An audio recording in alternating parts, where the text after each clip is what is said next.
Summer संघ का सार यानी कि कंसेप्ट, समर संघ है क्या, क्यों हम लोग मिलते हैं, क्यों यहाँ 17-18 महीने से लगातार एक्सरसाइज चल रही है और यहाँ तो चल ही रही है, जमीन पर भी जून से जमीन तक भी बहुत तेजी से चल रही है। धीरे धीरे इसके काम करने के तरीके अपनी जगह लेते जा रहे हैं। अभी जिनको समझाना होता है, पहले समझाने में बहुत टाइम लगता था। कोई अगर नया व्यक्ति है और पहली बार समर संघ के बारे में जाने तो 1 घंटा तो इसी बात के लिए चाहिए कि समर है क्या, समर शब्द क्या है, कहां से आया, कैसे आया। उसको समझाओगे तो समर संघ के बारे में पूछेगा, फिर पूछेगा कैसे काम होता है, क्या होता है इसके अंदर, क्या नहीं होता है। बड़ा लंबा कॉन्सेप्ट है, सारी बातें बतानी होती हैं, कैसे काम करता है, काम करने का तरीका क्या है, कितने परिणाम आए, कितने आएंगे, पहले कहाँ फेल हुए, पहले क्या दिक्कतें आई, अभी क्या दिक्कत चल रही है जो समर संघ में या संघ के रूप में काम करने की आवश्यकता आ गई। संघों में और संगठनों में क्या अंतर होते हैं, पहला संघ दुनिया का कैसे बना, कहाँ बना, वो संघ से लेके आज तक यहाँ तक कैसे पहुंचे, संगठनों की क्या भूमिका है, संगठनों ने कितने फायदे दिए, कितने नुकसान दिए, समाज क्यों हार रहा है, बाबा साहब की बात को सारे लोग मान रहे हैं और फिर भी अधिकार जा रहे हैं। तो ये सारा मंथन जब हुआ और समर संघियों ने सारा मंथन किया तो डिसाइड किया कि एक किताब में इसको छाप दिया जाए। 58 पेज की एक किताब बनी,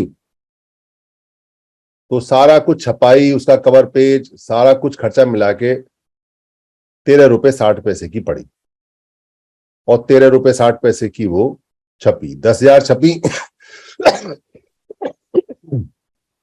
3 दिन में सारी खत्म हो गई। तो दोबारा 10,000 छपी, कागज आने में देर हो गया, इस बार थोड़ा कागज महंगा आया, पर फिर भी 13 रुपए 60 पैसे की मिलेगी।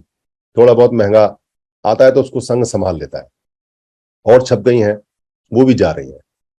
जिन जिन संघियों ने समझाने के लिए ज्यादा टेलीफोन करके या ज्यादा बात करके समझाने में मेहनत करनी पड़ती है, उनके लिए आसानी हो गई। 13 रुपए 60 पैसे ले लो सामने वाले से, कोई भी दे देगा। एक सिगरेट 13 रुपए की आती है, एक पान 13 रुपए का आता है, खा के थूक देता है। पानी की बोतल भी 20 रुपए की आती है, ये तो आधे पानी की बोतल में ही पूरा पूरा समर संघ मिल रहा है। तो समर संघ की किताब बहुत तेजी से जाने लगी।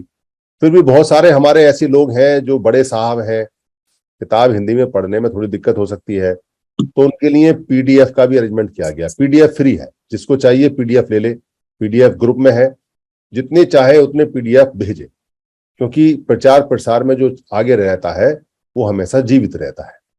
इसके अलावा इंग्लिश में आने वाली है, पंजाबी में भी आएगी, मराठी में भी छपेगी, और इसके अलावा मॉडिफाइड भी होगी, यानी कि नियम जैसे जैसे आते जाएंगे वैसे वैसे बढ़ती जाएगी। तो लगभग 12 फरवरी, क्योंकि लखनऊ के अंदर किताब खत्म हो गई, जो समर ग्रंथ है वो खत्म हो गया, पहुंच नहीं पाया, तो वहां बहुत सारे लोग देखते रह गए। फिर दोबारा में जाएंगे, वहां 1,000 गए थे, गायब हो गए, पता नहीं चला। गुजरात में 1,000 गए, वहां 900 से ऊपर हैंड टू हैंड चले गए। तो इसलिए जहां भी संगति लगे वहां 1-2 हजार श्रवण ग्रंथ मंगा के रखें और पैसे का ही दें, फ्री में ना डालें किसी को आदत, पैसे का ही दें। और समर संघ लगातार अपने पास स्टॉक में रहे। ये तो सोने की तरह है, क्योंकि आज अगर 13 रुपए 60 पैसे का आप इसे लोग ये मंगाओगे, आपके घर तक आते आते किराया विराया लग के 15 रुपए का पड़ेगा, पर कुछ दिन बाद आप मंगाओगे तो यही 16-17 रुपए का हो जाएगा, क्योंकि महंगाई बढ़ रही है। तो पुराना अगर आपका होगा तो वो बढ़ेगा ही, घटेगा नहीं। इसलिए मंगा के रखें और जहां भी जाए थैले में रखें, रिश्तेदारी में जाए, दोस्तों में जाए, रिश्तेदारों में जाए, किसी के मरे में जाए, किसी के जिए में जाए, किसी के बर्थडे में जाए, गिफ्ट में दें, इसको आदत में डाल लें। ये हमारा जीवन जीने की कला है। जितना हम लोगों तक ये ग्रंथ को पहुंचाएंगे, आपको मुंह से उतनी बात कम करनी पड़ेगी। इसको पहले पढ़ ले आदमी, उसके बाद भी अगर सवाल आते हैं तो पूछ ले। यहाँ लगातार 365 दिन पोर्टल खुलता है, पोर्टल पे पूछ ले, किसी को फोन करके पूछ ले, कोई मिले तब पूछ ले। और इसकी संगतियों में सारी चीजें, जितने समर ग्रंथ है वो मिलते हैं, और अब तो बहुत सारी चीजें मिलने लगेंगी। कुछ समय बाद आपको टी शर्ट, बैज, बिल्ले, हेलमेट, कैप, बच्चों के बैग, शॉल, ये सब चीजें लोग सब बना बना के लाएंगे, बेचेंगे, एक दूसरे को देंगे, चाहे वो कमाए या ना कमाए, उनका काम है। पर वी द पीपल समर संघ उन पर छपा हुआ होगा, वो सबके लिए गौरव की बात होगी, गर्व की बात होगी। इससे हमारा परिवार आगे बढ़ेगा। तो यहाँ जब हम इकट्ठे होने शुरू हुए शुरू शुरू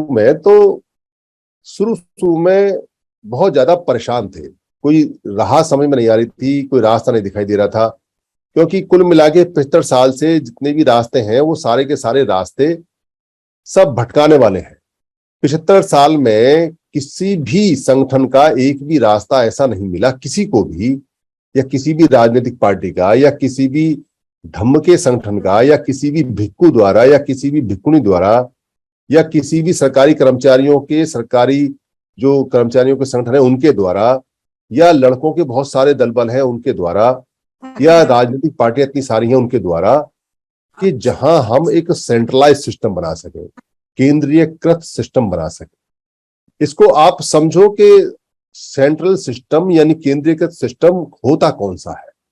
अगर आप सेंट्रलाइज सिस्टम और जो ये केंद्रीयकृत सिस्टम है, अगर आप इसको नहीं समझोगे तो आप ये मान के चलना कि आप जीत नहीं पाओगे। क्योंकि अगर केंद्रीयकृत कोई बात होती है, पूरे देश की कोई बात होती है, और पूरे देश की बात पर आपको कोई प्रतिक्रिया देनी है, तो घर में बैठ के तो दे नहीं सकते। कोई बात अगर पूरे देश के साथ हो रही है और उसमें आपको अपनी भागीदारी करनी है, अपनी आवाज पहुंचानी है, तो घर में आप अकेले हो तो चिल्लाते रहो, घर की दीवारें ना सुने, बल्कि घर वाले आपके या तो मुंह रेड़े में ढक के सो जाएंगे या आपको डांट देंगे, क्यों चिल्ला रहा है खाना खा। पर वही अगर आपका केंद्रीकृत सिस्टम है, अगर आपका सेंट्रलाइज सिस्टम है और आपका पूरा एक सिस्टम बना हुआ है, तो आप वही बात सिर्फ फोन पे कहोगे या व्हाट्सएप पे कहोगे, और वो 1 से 2 और 2 से 4 से होते होते होते होते 10 मिनट के अंदर सेंट्रलाइज होकर पूरे देश में पहुंच जाएगी। ये जो केंद्रीकृत सिस्टम है, ये पूरी दुनिया में, सेंट्रलाइज सिस्टम पूरी दुनिया में सभी लोगों ने अपनी सुरक्षा के लिए बनाए हुए हैं। इस सेंट्रलाइज सिस्टम की, केंद्रीकृत सिस्टम की बहुत सारी शाखाएं होती हैं, ब्रांचेज होती हैं, पर वो सारी ब्रांचेज और शाखाएं एक ही जड़ और एक ही तने से जुड़ी होती हैं। उनकी बहुत सारे तने और बहुत सारे जड़ें नहीं होती हैं। अगर कोई ऐसा है कि जिसके बहुत सारे जड़ें और बहुत सारे तने हो, ऐसा चमत्कार कहीं है नहीं। इसलिए लोगों ने पूरे देश के अंदर, पूरी दुनिया के अंदर अपने और अपने बच्चों को बचाने के लिए एक जाल बना रखा है, और अब तो पूरी दुनिया का जाल है। उस जाल को बोलते हैं नेट। और अब जो आप यहां हम बातचीत कर रहे हैं, ये नेट के द्वारा चल रही है, यानी कि एक नेटवर्क चल रहा है, एक इंटरनेट चल रहा है, आपस में जुड़ा हुआ नेट चल रहा है, जिससे मेरी बात आप तक पहुंच रही है और यहां बैठे हुए 154 लोगों तक अलग अलग दुनिया के कोने में पहुंच रही है। और जो नहीं सुन पाएंगे उनको वीडियो बनाकर हम इंटरनेट के थ्रू पहुंचा देंगे। तो हमारी सारी की सारी बातें, जो बातें बुद्ध जैसे प्रचारक को 45 साल लगे, वो भी देश के थोड़े से हिस्से में पहुंचाने में, वो आप पूरी दुनिया में हाथ तक पहुंचा रहे हो, हैंड टू हैंड पहुंचा रहे हो, पर पहुंच नहीं रही है। कारण क्या है कि 154 लोग सेंट्रल सिस्टम नहीं होते। जहां आबादी 140 करोड़ की पूरे देश की है और वहां 120 करोड़ हमारे अपने समण हैं, 120 करोड़ लोगों तक हमारी बात नहीं पहुंच रही है कि हमको एक सेंट्रलाइज सिस्टम बनाना चाहिए। पर पिछले 17-18 महीने से जो हम लगातार कोशिश कर रहे हैं कि भैया एक नहीं होंगे तो मारे जाएंगे, एक नहीं होंगे तो मारे जाएंगे, ये आवाज पहुंच सभी के कानों में गई है। और सबसे ज्यादा उनके पहले कानों में पहुंची है जो इसके कारण है, यानी कि जिन्होंने एक होने से रोका हुआ है। क्योंकि उनको बड़ा खतरा महसूस हो रहा है कि अगर ये सारे के सारे एक हो गए तो हमारा क्या होगा। आप सब सोच रहे होंगे कि वो शायद ब्राह्मण है या कोई दूसरे तरह के लोग हैं, वो उन्हें कोई फर्क नहीं पड़ता। वो तो उनके तो 300-400 साल का इंतजाम पक्का है। वो तो आज काम धंधा छोड़ दें तो भी 300-400 साल तक उनकी पीढ़ियां खाती रहेंगी। उनके पास तो इतना पक्का साधन, उन्हें फर्क पड़ता हमारी आवाज से, चाहे हम 1 लाख इकट्ठे हो या 2 लाख इकट्ठे हो।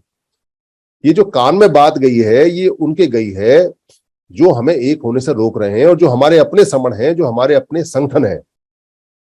ये बात जब हमने शुरू में ये बताना शुरू किया कि हमारा दुश्मन कोई वमन नहीं है, हमारे दुश्मन हमारे खुद के 29 लाख टुकड़े जो संगठनों में बटे हुए हैं वो हैं, और 6743 जातियों के टुकड़े हैं तो 29,06,743 टुकड़े जो हमारे हैं, और जो इन टुकड़ों को चला रहे हैं और इनके मुखिया बने बैठे हैं, वो हमारे दुश्मन हैं।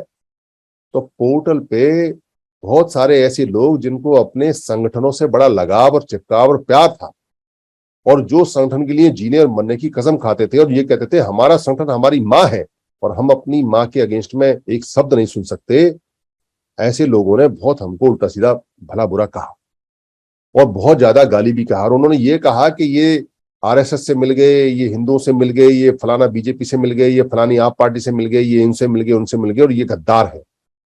पर हमने सुना और हमने बर्दाश्त किया, क्योंकि तर्क जब भी सच का जाएगा तो बौखलाहट तो उनको होती है जो 75 साल से एक ही रटा रटाया काम करते हैं, या जिनकी रोजी रोटी छिनती है, या जिनको सोचने में दिक्कत होती है, तर्क करने में दिक्कत होती है।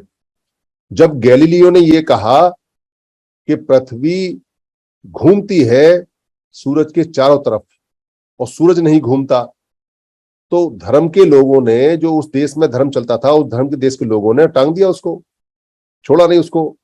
ये चीजें चलती रहती हैं इसलिए क्योंकि नई बात बताने में, और अगर वो ठीक है तो उसको बताने स्थापित करने में बहुत एनर्जी लगानी पड़ती है, विरोध बहुत झेलना पड़ता है। वो विरोध समर संघ ने झेला, तो बहुत सारे लोग गाली गलौज करके निकल गए, गाली गलौज करते रहे, ये बात करते रहे। पर हमने कहा कि आप बताओ हमको कि 29 लाख संगठन और 6,743 जातियों को जो आप पोषक हो, जो आप चलाते हो, जो आप इसके मुखिया हो, जो काम आप कर रहे हो, आपके सबके मेहनत करने के बावजूद भी अधिकार क्यों चले गए?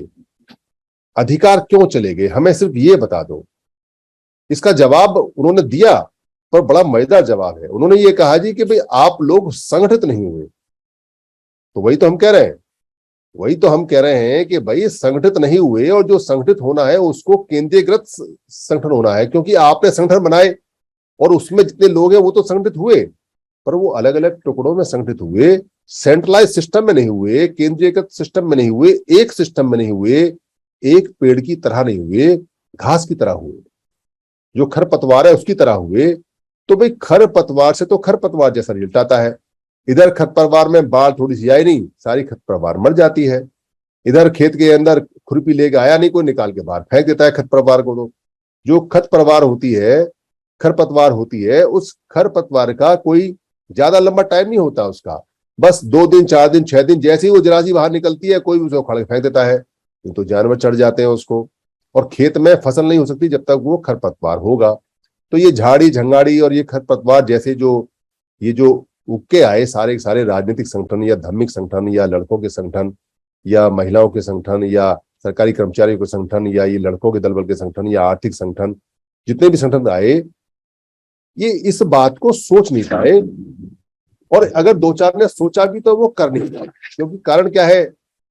धंधा बंद हो जाएगा। अगर सेंट्रल सिस्टम बन गया तो सबको अलग अलग पैसे नहीं मिलेंगे। अगर सेंट्रल सिस्टम बन गया, केंद्रीकृत सिस्टम बन गया, एक सिस्टम बन गया, तो सारे लोग एक जगह पैसा देंगे तो हिसाब देना पड़ेगा। तो सबको अलग अलग प्रधानी नहीं मिलेगी, तो सबको अलग अलग कुर्सी नहीं मिलेगी, तो सबको जो पार्टी में अलग अलग टिकट मिलते हैं वो नहीं मिलेंगे। ये बड़ी समस्या हो जाएगी। जो आदमी 4 आदमी जो संगठन बनाते हैं और सीधे राष्ट्रीय अध्यक्ष बन जाते हैं, जबकि उनकी जो मेहनत है और जो उनका काम है वो एक गांव के लेवल का भी नहीं है, पर बन जाते हैं। क्योंकि 4 ही आदमी है तो राष्ट्र से शुरू करते हैं, बाकी जिसको बनना हो बन जाए, गांव का, तहसील का, तो वो नहीं मिलेगा राष्ट्र का बनना, क्योंकि राष्ट्र का जो अध्यक्ष बनेगा वो तो बड़ा काबिल बनेगा, बहुत ज्यादा पूरे राष्ट्र की मान्यता होगी, इतना कौन लड़ेगा, इतना कौन काबिल है।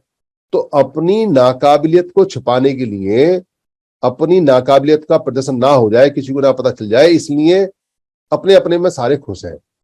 और वो सारे खुश अगर होते तो भी हमें दिक्कत नहीं होती, वो सारे खुश नहीं है। दरअसल क्या है कि वो फिर भी कहते रहते हैं कि सारे अधिकार चले गए, ये चले गए, वो चले गए, और चंदा दे दो, और चंदा दे दो। समस्याएं लगातार दिखाई दे रही है उनको, पर इकट्ठा होने से डर लगता है, क्योंकि इकट्ठे होंगे तो उनका जो प्रसिद्धि है, जो उनका पद है, जो पोस्ट है, जो मंच है, जो माला है, जो माइक है, जो पैसा है, वो सब उनका रुतबा वगैरह सब चला जाएगा। वो ना चला जाए इसलिए वो मरने को तैयार है, पर इकट्ठे होने को तैयार नहीं है। इस बात को बताने में और इस बात को लोगों को समझाने में इतना टाइम लग गया। अब समझ में आती है बात कि हाँ ये बात ठीक है, इसलिए चारों तरफ चहल पहल हो रही है, इकट्ठे हो जाओ भाई, इकट्ठे हो जाओ भाई, इकट्ठे हो जाओ, और इकट्ठे होने के लिए लोग प्रयास कर रहे हैं। तो बहुत सारे संगठन कहते हैं, अभी भी कहते हैं, कह रहे नहीं हम हमारा संगठन बहुत अच्छा काम कर रहा है। तो हम कहते हैं हाँ तुम्हारा संगठन बहुत अच्छा काम कर रहा है, देखो हम तुम्हें बताते हैं तुम्हारा संगठन कितना अच्छा काम कर रहा है। तुमने एक संगठन बनाया, राष्ट्रीय लेवल का बनाया, 100 सवा 100 जिलों में पहुंचा दिया। भारत में जो सबसे बड़ा संगठन है समणों का, वो 160 जिलों की गारंटी देता है कि 160 जिलों में उसके लोग हैं, इससे ज्यादा कहीं है नहीं। उनके सेमिनार से, उनकी बातचीत से, उनके व्हाट्सएप पे जो मैसेज आते हैं उनसे हमें पता चलता रहता है कि वो कितने जिलों में है और कहाँ कहाँ है। तो 160 जिलों से ज्यादा नहीं है कोई, और 200 से ज्यादा किसी की कोई कार्यकारिणी नहीं है, यानी कि 200 लोग मैक्सिमम है किसी के पास में जो एक सीटी पे, एक आवाज पे कहकर उनके पास आ सकते हैं। कुछ पैसा उन्होंने बैंकों में इकट्ठा कर लिया है जो लोगों से, सरकारी कर्मचारियों से लिया गया है। ये उनका जो लिमिटेशन है, यानी कि पूरे 120 करोड़ लोगों को चलाने के लिए मात्र इतनी सी उनके पास शक्ति है। और 160 जिलों का मतलब सारे जिलों में बराबर बराबर स्ट्रेंथ नहीं है, किसी जिले में 2 है, किसी जिले में 1 है, किसी जिले में 10 है। इस तरह से उनकी टोटल स्ट्रेंथ है, और वो साल में एक बार इकट्ठे होते हैं तो वहां 3 या 4 हजार पहुंचते हैं, इससे ज्यादा पहुंचते नहीं, वो भी तब जब वो पूरी ताकत लगाते हैं साल में एक बार। तो पूरी स्ट्रेंथ उनकी 30। अब ये भी मान लें कि अगर वहां आधे लोग आए आधे नहीं आए तो उनकी स्ट्रेंथ 8 हजार हो सकती है, 9 हजार हो सकती है, इससे ज्यादा उनकी है। पर 120 करोड़ लोगों को चलाने के लिए 200 लोगों की संख्या बहुत छोटी है, और 160 जिलों में पहुंचे वो भी 40-45 साल के बाद में। एक बड़े संगठन की बात आपको बता रहा हूं जो संगठन चल रहा है, और उस संगठन के टुकड़े इतने हुए और भी टुकड़े हुए, टुकड़े होते गए होते गए होते गए, तो कहां नुकसान हुआ, कहां हमारा बेड़ा गर्क हुआ, इसको समझो। एक संगठन ने अपने वॉलंटियर बनाए, अपना वॉलंटियर फोर्स बनाया, बीबीएफ बनाया, बहुजन वॉलंटियर फोर्स। उसमें उसने कुछ लोगों को, कुछ लड़कों को वर्दी पहना दी और उनको कहा कि आज से आप वॉलंटियर फोर्स हैं। ठीक वही पैटर्न पे जब उसके टुकड़े हुए तो दूसरे संगठन ने बहुजन वॉलंटियर फोर्स बना दिया, तो तीसरे ने बना दिया, तो चौथे ने बना दिया। और क्या देख के बनाया? बाबा साहब का समता सैनिक दल देख के बनाया, उसमें भी वॉलंटियर फोर्स है। और बाबा साहब के समता सैनिक दल को नहीं चला पाए लोग तो उसके सैकड़ों टुकड़े कर दिए। उस समय 2-2 4-4 वॉलंटियर फोर्स हैं। तो और भी लोगों ने जो संगठन बनाए उन्होंने भी अपना वॉलंटियर फोर्स बनाए। अब हमारी जो वॉलंटियर फोर्स है, जो वर्दी पहन के हमारे लोग घूम रहे हैं, इसके बाद में सेना आ गई, कोई आर्मी आ गया, कोई सिपाही आ गया, इस तरह के लड़कों ने अलग अलग और बनाने शुरू कर दी। सबकी अलग अलग तरह की वर्दी है, सबके नियम तो किसी के पास है ही नहीं, नियम तो किसी का कोई है ही नहीं। वर्दियां अलग अलग है, वो भी जिस दिन उनको सल्यूट करना होता है, डंडा ठोकना होता है, उस दिन वो पहन लेते हैं। पर उनके पीछे जो ठप्पा लगा हुआ है वॉलंटियर फोर्स के ऊपर, वो उनके संगठन का लगा हुआ है। और उस ठप्पे का खासियत बात यह है कि जैसे ठीक जाति की खासियत होती है, जैसे जाति वाला ये कहता है कि अरे तू लोधी जाति का है तो लोधे जाति के लिए मर, तू अगर पासी जाति का है तो पासी के लिए मर, तू अगर कुर्मी जाति का है तो कुर्मी के लिए मर, तू अगर धानुक जाति का है तो धानुक के लिए मर। ठीक वैसे ही उन लोगों के जो ठप्पे लगे हुए हैं, उनकी कमीजों के ऊपर उनके जो लेबल लगे होते हैं, जो पीतल के लगे होते हैं, वो उनके संगठनों के होते हैं, तो वो अपने संगठन के लिए काम करते हैं। जैसे जाति एक दूसरे की दुश्मन बना दी, वैसे इन संगठनों ने एक दूसरे के वॉलंटियर फोर्स एक दूसरे के दुश्मन बनाए हुए हैं। आपने कभी भी पूरे भारत में सारे वॉलंटियर फोर्स की कोई सेम परेड नहीं देखी होगी जैसे 26 जनवरी को दिल्ली में होती है। दिल्ली में कितनी सारी ब्रिगेड है, कितनी सारे फोर्सेस के लोग हैं, थल सेना है, जल सेना है, वायु सेना है, एनसीसी है, फिर पैरामिलिट्री है, फिर फलाना मिलिट्री है, फिर ये रेजिमेंट है, फिर वो रेजिमेंट है, मगर वो एक लाइन में एक चाल में चल के सैल्यूट करते हैं। और एक केंद्रीकृत सिस्टम का पोषक है, वो एक केंद्रीकृत सिस्टम के अधीन है, वो राष्ट्रपति के अधीन है वो। पर यहाँ ऐसा नहीं है, यहाँ जितने भी वॉलंटियर फोर्स हैं ये सब कबीलों की तरह अलग अलग फ्री स्टाइल में है। और इनके दुश्मन कौन है? कोई बाहर का वामन का दुश्मन नहीं है, ये आपस में एक दूसरे के दुश्मन है। ये इनको बताया जाता है कि तुम्हें अपने मालिक यानी कि जो संगठन का मुखिया है उसके लिए काम करना है, उसकी जयकार करनी है, उसी ने पैसा इकट्ठा करना है, उसी को प्रोटेक्ट करना है, और मंच पर डंडे लेके उसी को बचाना है। और ऐसे सबने बना रखे हैं। तो हमारे वॉलंटियर फोर्स के हजारों टुकड़े हुए, वैसे ही हमारे महिलाओं के कर रखे हैं। महिला सशक्तिकरण के नाम से, महिला ब्रिगेड के नाम से, महिला आर्मी के नाम से, महिला संगठन के नाम से, महिला फलाने के नाम से, महिला फलाने के नाम से, सबने अपने अपने संगठनों में महिलाओं का कोई ना कोई विंग बना रखा है और महिलाओं को पदाधिकारी बना रखा है, और उनकी कमर पे एक मोहर लगा रखी है, ये तुम मोहर लग गई हमारी, अब तुम हमारे गुलाम हो गए। तो वो महिलाएं आपस में ही लड़ रही हैं, तेरा मालिक ऐसा, तेरा मालिक ऐसा, तेरा संगठन ऐसा, तेरा संगठन ऐसा। उनका मनोरंजन का विषय उनको दे रखा है कि तुमको किसी बाहर वाले से नहीं लड़ना है, तुमको आपस में लड़ना है। ये काम वहां चलता रहता है। ये काम सारा का सारा जो चलता है वो सरकारी कर्मचारी में चलता है। सरकारी कर्मचारियों में कई सारे परिसंघ, कई सारे महासंघ, कई सारे महापरिसंघ, कई सारे अलग अलग तरह से सरकारी कर्मचारियों के, कोई राज्य संघ, कोई स्टेट संघ, कोई फलाना संघ, ये सब बने हुए हैं। और ये अपने अधिवेशन करते हैं क्योंकि आमदनी यहीं से आती है, पैसा यहीं से आता है। और एक एक डिपार्टमेंट में 3-3 4-4 बने हुए हैं और सबकी अश्विन बनी हुई है। ये मैनेजमेंट से नहीं लड़ते। ये मैनेजमेंट से जाके ये नहीं कहते कि तुमने ये कैसे कर दिया, हमारे आदमी का ट्रांसफर कैसे कर दिया, ये पोस्टिंग कैसे कर दी, हमारे ये कैसे किया, वो कैसे किया। ये आपस में लड़ते हैं, उसका काम क्यों करा दिया, उसका वहां ट्रांसफर करा दो, उसका वहां करा दो। और ऐसे करते करते इनके सारे के सारे जितने भी डिपार्टमेंट थे, डिपार्टमेंट ही मर गए, सारे डिपार्टमेंट इनके खत्म हो गए। तो सरकारी डिपार्टमेंट ही खत्म हो गए, डिपार्टमेंट बिक गए। पर ये सेंट्रलाइज सिस्टम में नहीं आए, केंद्रीयकृत सिस्टम में नहीं आए। अगर ये केंद्रीयकृत सिस्टम में आ जाते, सेंट्रलाइज सिस्टम में होते और ये पूरे भारत में एक सिस्टम में होते, और इनको इतनी अकल होती कि जब बाबा साहब ने हमको नौकरी दी है तो हमें बाबा साहब के नाम पर एक होना चाहिए। ये तो पढ़े लिखे लोग थे, रिसोर्सेस वाले थे, बुद्धिजीवी थे, टेस्ट पास करके नौकरी ली होगी। पर वहां भी मामला खराब ही रहा और वो डिपार्टमेंट भी नहीं बचा पाए। यानी जो डिपार्टमेंट बाबा साहब इतनी मेहनत से नौकरी लेके आए, जिन डिपार्टमेंटों में, आरक्षण तो वहीं का वहीं है, आरक्षण का पेड़ तो वहीं खड़ा हुआ है और लंबा हो गया, पर उस पर सूखा पड़ गया। अब उस पर कोई फल वल नहीं आने वाले, खत्म हो गया, नीचे दीमक लग गई उसमें और ऊपर तक पहुंच गई, गिरने वाला है पेड़, तो खत्म हो गया मामला। पर लड़ किस तरह हैं, आपस में लड़ रहे हैं, तेरा संगठन ये, तेरा संगठन वो, तेरा मालिक ये, तू ऐसा कैसे बनेगा। कोर्ट केस चल रहे हैं उनके आपस में, कोर्ट केस कि यहाँ 1 करोड़ रुपया रखा हुआ है इसका, तो ये मुझे मिलना चाहिए। दूसरी सुन कह रही है कि 1 करोड़ रुपए का दावेदार में, और सरकार ने वो 1 करोड़ फ्रीज कर दिया, ना उसे ब्याज मिला ना कुछ मिला, वो फ्रीज हो गया। मतलब अपनी प्रॉपर्टी, अपने जायदाद, अपने पैसे फ्रीज भी करा रखे। सरकारों को उनका मालिक बना रखा है, अफसरों को उनका मालिक बना रखा है। ये उनकी अंदर की स्थिति चल रही है। ऐसे ही हमारे जो धर्म के लोग हैं, जो भिक्षुओं के अलग अलग मठ चला रहे हैं, अब बुद्ध का तो आदेश है कि एक सेंट्रलाइज सिस्टम होना चाहिए, एक भिक्षु संघ होना चाहिए। 2 भिक्षु संघ हो नहीं सकते कभी भी, क्योंकि अगर 2 भिक्षु संघ होंगे तो तुम सिखाओगे किसको, किसको कहोगे संघं शरणं गच्छामि। लोग तुम्हारे मुंह पे कह देंगे, अरे भंते हमको कह रहे हो संघं शरणं गच्छामि, हो खुद तो अपने संघ की शरण में जाओ। तो अपनी संघ की शरण में तो जाते नहीं हो और हमको पढ़वा रहे हो संघं शरणं गच्छामि। तो क्या जवाब दे भिक्षु और क्या जवाब दे भिक्षुणी। तो उनका भी मामला खराब है।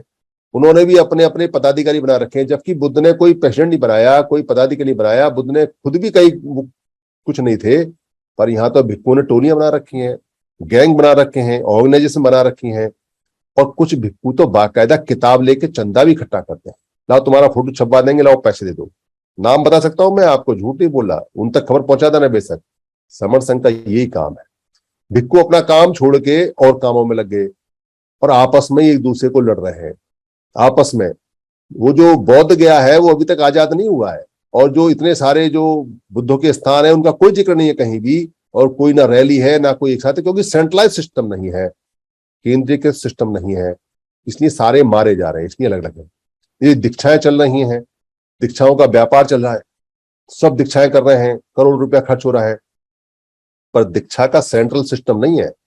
कहीं एक जगह से कमान या फरमान नहीं आता कि ये दीक्षा वहां होगी तो वहां 20,000 आदमी पहुंच जाए, या इसने फलाने आदमी ने दीक्षा दी है, इसको कोई दिक्कत आ गई तो 1 लाख आदमी पहुंच जाए, या हमारे आदमी को ऐसा क्यों कहा तो 2 करोड़ लोग पहुंच जाए। कोई सिस्टम नहीं हमारे पास में। ये सब एक दूसरे के अगेंस्ट ली। एक दीक्षा अलग दे रहा है वो औरों को नहीं बुलाता, दूसरा दीक्षा अलग दे रहा है वो औरों को नहीं बुलाता।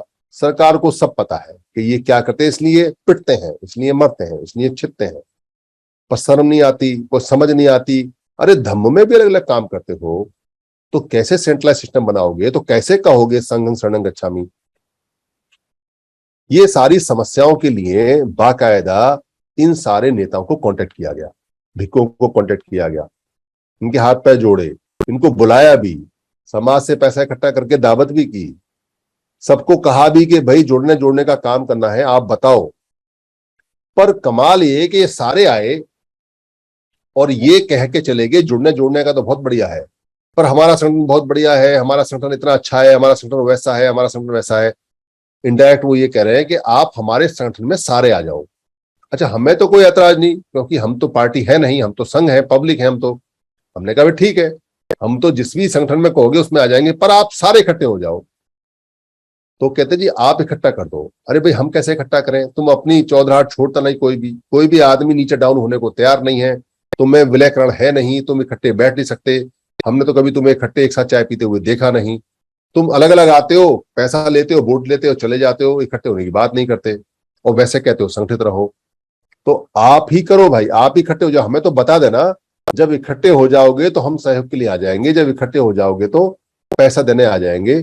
तो उनकी तारीख हमने मुकर्रर की कि 14 अप्रैल 2020 तक आप इकट्ठे होकर हमको बता दो। और 14 अप्रैल 2020 तक अगर आप इकट्ठे नहीं हुए तो फिर हम सीधे सीधे पब्लिक के आदमी पब्लिक से बात करेंगे कि भाई हमारा कुछ होने वाला नहीं है, ये संगठन नहीं करने वाले। फिर 2020 में कोविड आ गया, 2021 में भी कोविड रहा, फिर ये जो वर्चुअल मीटिंग है ये आरंभ हो गई, वर्चुअल मीटिंग में रुझान बनने लगे, बहुत सारे लोग यहाँ ऐसे भी आए जिनको लगा कि ये भी एक नया संगठन है, और ये भी संगठन है तो ये भी पॉलिटिक्स में जाएगा, इसमें भी नेतागिरी होगी। और ये जो सुधीर बोलता है सबसे ज्यादा, अभी तो ये नेता लगता है, पहले इसकी टांग खींच लो, इसकी बाल खींच लो, इसकी मूछ खींच लो, इसकी टी शर्ट खींच लो। खींची भी लोगों ने, ले भी गए, ले जाओ, कोई कोई बात नहीं, फर्क नहीं पड़ता। पर जैसे जैसे संघ के नियम आते गए वैसे वैसे उनको पसीना आता गया, और वो उल्टे सीधे ब्लेम लगा के भागने लगे, क्योंकि संघ के नियम इतने मजेदार हैं, जो पुराने संघ के नियम, क्योंकि ये जो समण शब्द है ये पुराना शब्द है, ये बुद्ध से भी पहले का शब्द है, क्योंकि बुद्ध को महाश्रमण बोला करते थे, और महाश्रमणों का जो संघ था वो बुद्ध से पहले चल रहा था। उसके नियम बुद्ध ने अपने विनय पिटक में डाले, और कुछ नियम भिक्खु संघ के भी बनाए, और ये जो समर संघ के नियम है ये आज के नियम उन्हीं नियमों पर आधारित है, मॉडिफाइड है, पर है आधार वही। तो पैसा नहीं लेंगे, यानी चंदा ना लेंगे ना देंगे, पुराना नियम है तो मानना पड़ेगा, पुराना नियम है। तो अगर समर संघ है और समणों का है, कोई वमणों का संघ तो है नहीं, तो पैसा अगर नहीं लेना है तो नहीं लेना है, चंदा अगर नहीं लेना है तो नहीं लेना है। तो हर वाक्य में लिखा हुआ जाता है, अगर समर संघ के नाम से आपसे कोई पैसा मांगे, कोई चंदा मांगे, कोई रसीद लेके आए, उठाओ उसकी एफआईआर करा दो, क्योंकि वो समर संघी नहीं है। समर संघ का व्यक्ति पूरे जीवन कभी भी अनंत काल तक आपके पास पर्ची लेके नहीं आएगा, अनंत काल तक की गारंटी है, ना पहले कभी लिया है, ना अब लिया है, ना बाद में कभी लिया जाएगा। ये इसका सनातन नियम है कि आपका कभी भी चंदा नहीं लिया जाएगा, पहले भी नहीं लिया जाता था। इसलिए बेधड़क होके आप उसके कान पे दो मारो जो आपसे चंदा मांगे। पर समर संघ में काम तो होना है, तो प्रश्न आता है कि जब आप चंदा नहीं लेंगे और ना चंदा देंगे तो काम कैसे होगा। तो काम तो होता है जैसे पहले होता है। तो लोग पूछते हैं पैसा तो खर्चा होता है, अभी पैसा तो खर्चा होता है, ये जूम चल रहा है, इसका भी 6,726 रुपए जाता है हर महीने, तो इसमें पैसा खर्च होता है। ये जो हम जो बोलते हैं, ये जो काम करते हैं, समय पैसा खर्च होता है। तो इसका नियम बना, इसका नियम ये बना कि भाई सब लोग जितने भी हैं जब भी किसी संगति में आएंगे तो संगति के दो नियम है। एक नियम तो है संगति का कि अगर फ्री की जगह है तो अपने किराए से आओ, और अगर इकट्ठे आते हो तो इकट्ठे होकर जो जो किराया जिसके हिस्से में जितना आता है, जैसे कार में बैठ के 5 लोग आते हैं तो डिवाइड कर लो, और एक हिस्से में जितना आता है उसको दे दो, और जमीन पे बैठो या घर से फर्श लाओ या दरी लाओ, और वहां खाना अपना लेके आओ, मिल बैठ के वहां खाना खाओ, सारा खाना मिला के फ्री की जगह में, तो वहां कोई पैसा खर्च नहीं होता।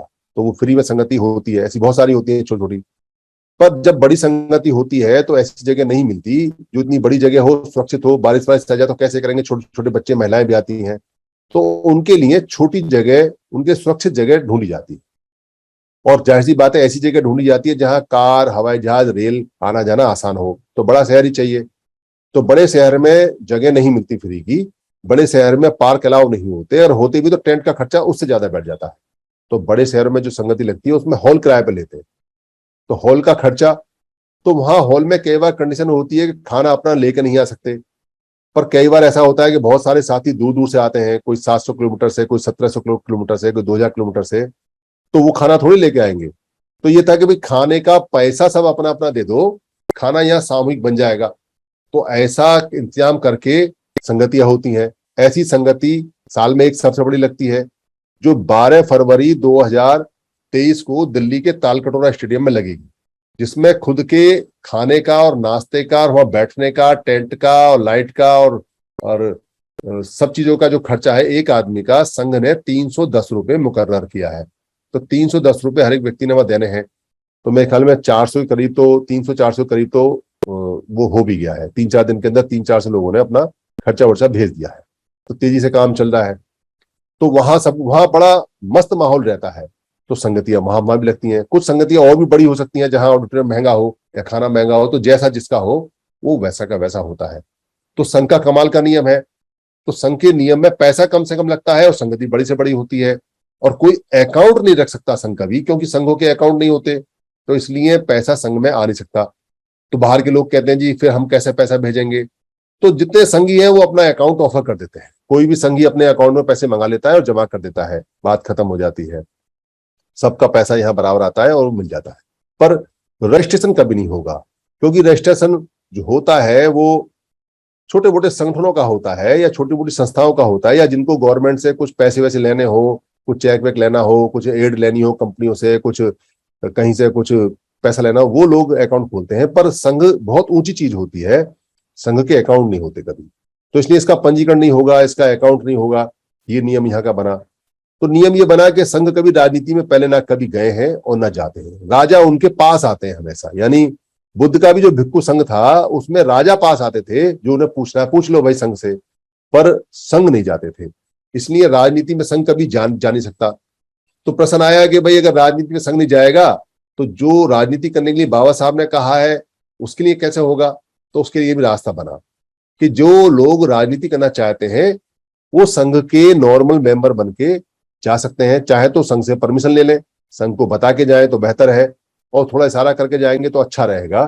तो राजनीति के रास्ते खुले, खूब राजनीति करो, जिसको जाना है वो नॉर्मल संघी रहेगा, एक्टिव संघी नहीं रहेगा। यानी संघ में डिसीजन नहीं दे सकता, पर मेंबर के रूप में रहेगा। संघ के लाभ उसे मेंबर के रूप में मिलेंगे। और अगर अनुमति लेके जाता है तो हो सकता है कि सहानुभूति भी संघ की उसको साथ में मिल जाए। वो बात की बात है, जैसा संघ तय करेगा। तो संघ के छोटे छोटे नियमों में ये बना कि भाई इसमें आ कौन सकता है, इसमें वही आ सकता है जो समण होगा, और इसमें कभी भी व्यक्तिवाद नहीं रहेगा। ये संघ के ऐसे बढ़िया बढ़िया कमाल कमाल के नियम आने लगे, इससे एक उम्मीद जग गई। अच्छा, उम्मीद का पता हमें कैसे चलता है कि भाई उम्मीद कैसे जगी और उम्मीद कैसे पॉजिटिव होती जा रही है। जब विरोध आता है, तो विरोध आना शुरू हुआ तो किसका, वमणों का विरोध नहीं आया। मैं आपको फिर बता देता हूं, वमण दुश्मन नहीं है। ये जो वमण वमण करके दुश्मन दुश्मन करके जो चंदा लेते हैं और जो डराते हैं, वो कभी ये नहीं बताते कि वमण दुश्मन तब होगा जब तुम सारे इकट्ठे होगे। और जब तक तुम सारे इकट्ठे नहीं हो तो तुम तो खुद ही वमण हो, तुम तो खुद ही वमण का काम कर रहे हो। अरे तुम ये कहते हो कि वमण ने हमको इकट्ठा नहीं होने दिया, तुम उसी की तो एजेंट हो, तुम उसी का तो काम कर रहे हो। तुम अलग अलग रहते हो और एक साथ कभी चाय भी नहीं पीते हो, तुम ही तो वमण हो। तुम चेहरा देखो जरा आईने में, जरा शीशे में देखो, तुमको साफ दिखाई देगा। अपने गले में एक जनेऊ, ऊपर तिलक लगा हुआ, साफ दिखाई देगा। तुम्हारी नीतियां वही है तोड़ने की, और तोड़क नीतियां हैं, तोड़ते हो। जब हम वमण कहते तो आग लग जाती है, क्योंकि हम तो सच्चाई बोले ना। तो फिर सिद्ध कर दो तुम समण हो। अगर तुम वमण नहीं हो तो इकट्ठे हो जाओ, एक वृक्ष बना लो, एक पेड़ बना लो, उसकी शाखाएं बना लो। क्या तुमको बुद्धि नहीं, क्या तुमको समझ नहीं? हमारे तो बच्चे मर रहे हैं। ये बात जैसे जैसे हम कहते जा रहे हैं वैसे वैसे ये चारों तरफ प्रचारित होती जा रही है, लोगों में बड़ी बेचैनी होती जा रही है। बात तो सही है, तर्क कर लो आगे, एक भी संगी से तर्क कर लो। अगर जीत जाओ तो मान जाए हम, क्योंकि सच्चाई दुनिया में जाएगी बाहर, और जा रही है। तो सब यही कहते हैं जीतेगा वही जो इकट्ठा होगा। और इकट्ठे कैसे होगे, तुम तो 29 लाख संगठन में टूटे हुए हो, इसलिए उनको दिक्कत होती है। तो दुश्मन वो नहीं है हमारा, वो दुश्मन जब होगा होगा। पर अभी तो ये जो तोड़ने वाले हैं ये दुश्मन है हमारे, इनकी वजह से परेशान है। क्योंकि संविधान ये कहता है कि अगर आपको अधिकार चाहिए तो आपको इकट्ठे होकर आना पड़ेगा। मेरे पास में तुम्हारी हर मास्टर चाबी है, मैं तुम्हारा हर ताला खोल सकता हूं, मैं वो चीज हूं जो तुम्हारे लिए हर चीज पेश कर सकता हूं। पर मेरी शर्त है कि 51% कम से कमाओ। तो चालाक आदमी जो राजनीति करता है अलग अलग गुटों में, अलग अलग संगठनों में, वो कहता है देखो आगे ना वहीं के वहीं। ये समर संघी वाले भी यही कह रहे हैं कि 51% आओगे संविधान के, तो 51% हमारा MP MLA होना चाहिए। MP MLA को नहीं कहते हम लोग, MP MLA तो एक भी नहीं चाहिए हमको, क्योंकि MP MLA तो आज के समय भी पार्लियामेंट के अंदर 131 तो वो है जो रिजर्व है। और 134 वो हैं जो ओबीसी के हैं, और 25 वो हैं जो मुस्लिम हैं, और इसके अलावा जो क्रिश्चियन वगैरह वो है, 300 से ऊपर संख्या पहुंचती है, पर उनसे कोई फायदा तो नहीं हो रहा है, नुकसान हो रहा है। इसलिए सारी सीटें भरे होने के बावजूद भी हमें कुछ नहीं मिल रहा है। इसका मतलब यह है कि वहां से हमें कोई फायदा नहीं मिलने वाला है, और ना ही कुछ फायदा मिलेगा। फायदा जब मिलेगा जब हम 2 अप्रैल 18 की तरह इकट्ठे हो जाएंगे, और 2 अप्रैल 18 को ना एमपी था ना एमएलए था, पर अधिकार मिल गया। अगर एमएलए एमपी से अधिकार बचता होता तो 2 अप्रैल 18 को इकट्ठे होने के बाद अधिकार नहीं बचता। ये प्रूफ है इस बात का कि संघ में शक्ति होती है। जब सिख इकट्ठे होते हैं तो उनकी जो कृषि कानून है, काले कानून है, वो पूरे पूरे पार्लियामेंट में बिना बहस के पास हो जाते हैं, और जब तक वो अलग रह जाते हैं तब तक उनकी कोई नहीं सुनता। पर जैसे ही 32 संगठन संघ में आ जाते हैं वो कानून भी बदल जाते हैं, क्योंकि संविधान को पता चल जाता है। अब इकट्ठे हो गए, तब तो थोड़े से किसान इकट्ठे हुए थे, हरियाणा के और पंजाब के, और अब तो सारे के सारे जितने समण हैं वो तेजी से इकट्ठे होते जा रहे हैं। तो जो इकट्ठा होता है उसको जीवन में कभी भी सड़क पे आंदोलन नहीं करना पड़ता, ना उसको रैली निकालनी पड़ती है, ना उसको कोई मार्च निकालनी पड़ती है, ना उसको कोई मोर्चा निकालना पड़ता है। ये दुनिया में आप कहीं भी चेक कर लेना, जो लोग इकट्ठे हैं उनकी बात तो संविधान तुरंत मान लेता है। रैली और मोर्चे उनको निकालना पड़ता है जो अल्पसंख्यक होते हैं, जिनकी संख्या कम होती है, जो बहुसंख्यक नहीं होते हैं, जो संघ में नहीं होते हैं, वो निकालते हैं। पर यहां तो उल्टा हो रहा है मामला। यहां तो हम 120 करोड़ लोग हैं और हम ही रैली निकाल रहे हैं। क्यों निकाल रहे हैं? क्योंकि हम 29 लाख संगठनों में टूटे हुए हैं, हम 6743 जातियों में टुकड़े हुए हैं, हम अपने ही देश में अल्पसंख्यक हैं, हम अल्पसंख्यक समण बने हुए हैं। इस अल्पसंख्यक समण से जब तक हम समण नहीं बनेंगे, बहुसंख्यक नहीं बनेंगे, बहुमत में नहीं आएंगे, तब तक संविधान हमारी सुनेगा नहीं। बस उसी की ये कवायद है और उसी का ये फार्मूला है कि जुड़ेंगे तो जीतेंगे, और जितनी जल्दी जुड़ के बहुमत में आएंगे उतनी जल्दी संविधान हमारी बात मान लेगा। और जो जो लोग जुड़े हैं, संघ में रहे हैं, बहुमत में आए हैं, वो हमेशा जीते हैं। भारत में देख लो, भारत में जिनकी सत्ता आज के समय है और जो पूरा सिस्टम चला रहे हैं, उनकी संख्या कम है, पर उनका जो संघ बना हुआ है उसकी संख्या हमारे हर संगठन से ज्यादा है। हमारे जो संगठनों के नेता हैं उनको सपने आते हैं दिन में भी, मिर्गी के दौरे पड़ते हैं, उनको समझ में नहीं आता कि वो संघ बना के संख्या ज्यादा कर ली है और इन्होंने संगठन बना के ज्यादा संख्या छोटी कर ली है। अरे कौन सिखाएगा भाई तुमको, कौन कहेगा तुमको? तो समर संघ कहता है तो मिर्ची लगती है उनको, मिर्ची लाल रंग की मिर्ची लगती है। ये क्या बोलते हैं हम लोग? तो हमारी बात काटो ना। अगर उनको तुमको मिर्ची लगती है तो भाई बात तो सही है, सही बात की तो मिर्ची लगेगी लगेगी तुम्हें। तो तुम हमारी बात काटो कि दुनिया में संगठन से संगठन लड़ता है और संघ से संघ लड़ता है। ऐसा एक ही उदाहरण दिखा दो जब एक तरफ तो 1 लाख आदमी का संघ हो और एक तरफ 20 आदमियों का कोई संगठन हो। कैसे जीत जाओगे भाई? कभी जिंदगी में नहीं जीत सकते। संघ से संघ जीत सकता है, जिसकी संख्या ज्यादा भारी होगी वो जीत जाएगा, और ज्यादा भारी संख्या को संघ बोलते हैं। और ये सेंट्रलाइज होती है और ये केंद्रीकृत होती है। इसलिए इस सारे सिस्टम को केंद्रीकृत करने के लिए, सेंट्रलाइज करने के लिए ये कवायद चल रही है। और आज खुशी की बात यह है कि बुद्ध विहार समन्वय समिति ने अपना एक प्रस्ताव पास कर लिया है कि अब वो संघ का घटक रहेगा, और 1 तारीख के हाउस में हम अपना प्रस्ताव पास करेंगे और वो संघ का घटक काम करेगा। तो 3 घटक संघ उनके साथ में और भी हैं। एक तमिलनाडु में है, एक इधर यहाँ बताया उन्होंने मध्य प्रदेश में भोपाल में, और एक और बताया है, उनसे बात होगी। इसके अलावा और भी घटक, और भी लोग आएंगे जो समर्थ संघ का घटक बनेंगे। पर बनेंगे जब आप खुद इकट्ठे रहोगे। अगर आप इकट्ठे नहीं रहोगे या आप अपना इकट्ठे होने का प्रदर्शन नहीं करोगे तो ये घटक संघ भाग जाएंगे सारे सारे। क्योंकि ये आपके 15 तारीख की जो आपने इकट्ठे होकर एक मैसेज दिया पूरे भारत में कि हम संघ के रूप में एक साथ हैं, शांत हैं और शांति से बैठे हुए हैं और काम कर रहे हैं, उससे देख के, उससे प्रभावित होकर उन्होंने अपने फैसले बदले हैं। अगर 10,000 लोगों की संगति पिन ड्रॉप साइलेंट शांति के साथ, बिल्कुल कवायद के साथ में अगर हम 12 फरवरी को कर देते हैं तो अभी ये 4 जो संगठन है ये आने के लिए तैयार हैं, फिर 400 भी आएंगे। और एक बार जब लाइन लगेगी तो ये सेंट्रलाइज सिस्टम होने में कोई देर नहीं लगेगी। चलाएगा इसको संघ, क्योंकि संघ का मालिक संघ होता है, यह व्यक्ति कोई मालिक होता नहीं। काम बहुत बढ़िया चल रहा है। बहुत बढ़िया चलेगा। जो संगति है उसके लिए आप अपना रजिस्ट्रेशन करा दें, क्योंकि बिना रजिस्ट्रेशन के कोई आएगा नहीं। 30 तारीख को जो कौशाम्बी है वहां लोग जा रहे हैं। जो कौशाम्बी जा सकता है, घूमने के लिए जा सकता है, वो अपनी टिकट बुक करा ले। यहाँ चैट बॉक्स में लिख दे, उनको बता देंगे कौशाम्बी की स्थिति क्या है क्या नहीं है। मेरी बात हुई है उनसे, रामविलास पासवान जी हैं वहां पे, वो बहुत बढ़िया तैयारी कर रहे हैं। 500 लोगों की संगति में तैयारी कर रहे हैं। पुराना बुद्ध विहार है, वो पहले से ही वहां पे जुड़े हुए लोग। इसके बाद में फिर हमारी जो संगति है, वो संगति 12-13 नवंबर की संकिसा में बहुत बेहतरीन संगति होने वाली है, क्योंकि वहां का जो स्थल है और बुद्ध विहार है वो बहुत बढ़िया है। 2 दिन की रेजिडेंशियल है, कुल 600 रुपए का हमारा रहने खाने का खर्चा है।